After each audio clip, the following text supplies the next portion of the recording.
ഇല്ല, 100% പരിഹരിക്കപ്പെട്ടിട്ടൊന്നുമില്ല. ഇന്നും നാളെയൊക്കെ ചർച്ചയുണ്ട്, പരിഹരിക്കപ്പെടും എന്നാണ് വിശ്വസിക്കുന്നത്. പല ജില്ലകൾ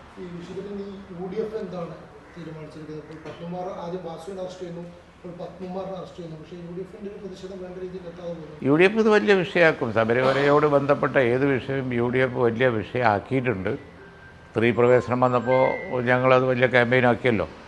അതിൻ്റെ പ്രതികരണം അതിൻ്റെ അടുത്ത തെരഞ്ഞെടുപ്പിൽ കാണുകയും ചെയ്തു. കഴിഞ്ഞ പാർലമെൻറ്റ് തെരഞ്ഞെടുപ്പിലും അത് കണ്ടു.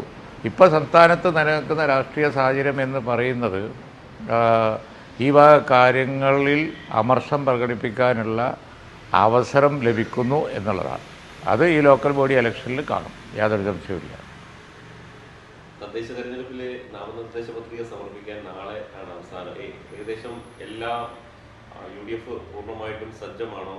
തമ്മിലുള്ള UDFിൻ്റെ അകത്തുള്ള കോൺഗ്രസ് ലീഗ് ഭിന്നത ഇതൊക്കെ പരിഹരിക്കപ്പെട്ടിട്ടുണ്ടോ? 100%? ഇല്ല, 100% പരിഹരിക്കപ്പെട്ടിട്ടൊന്നുമില്ല. ഇന്നും നാളെയൊക്കെ ചർച്ചയുണ്ട്, പരിഹരിക്കപ്പെടും എന്നാണ് വിശ്വസിക്കുന്നത്. പല ജില്ലകളിലും ഇനിയും കാര്യങ്ങൾ തീരുമാനിക്കാനുണ്ട്.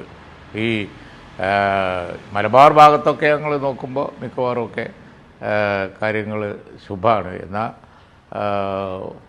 അങ്ങ് എറണാകുളത്തിനപ്പുറത്ത്, തൃശ്ശൂരിനപ്പുറത്തുള്ള സ്ഥലങ്ങളിലൊക്കെ പാർട്ടി അത് നിരീക്ഷിച്ചു വരികയാണ്. ഒരുപാട് കാര്യങ്ങൾ ഇനിയും നടക്കാനുണ്ട്. അല്ല, അത് അങ്ങനെ വാർത്തകളായിക്കൊണ്ടിരിക്കുന്നുണ്ട്, ഞങ്ങൾ കാണുന്നുണ്ട്, അത് ഞങ്ങൾ നിരീക്ഷിക്കുന്നുണ്ട്. തൃണമൂൽ കോൺഗ്രസ് തൃണമൂൽ കോൺഗ്രസിനെ മുന്നണിയുടെ ഭാഗമാക്കണം, സഹകരിപ്പിക്കണം എന്നൊക്കെ പറയുമ്പോഴും ജില്ലയിൽ അങ്ങനെ വേണ്ടത്ര ഒരു സഹകരിപ്പിക്കുന്ന ഒരു സാധ്യത ഇപ്പോഴും കാണുന്നില്ല. അല്ല, പ്രാദേശിക തെരഞ്ഞെടുപ്പല്ലേ, പ്രാദേശികമായി വലിയ തരത്തിൽ മുമ്പ് ചിന്തിക്കാത്തൊരു കാര്യമാണല്ലോ.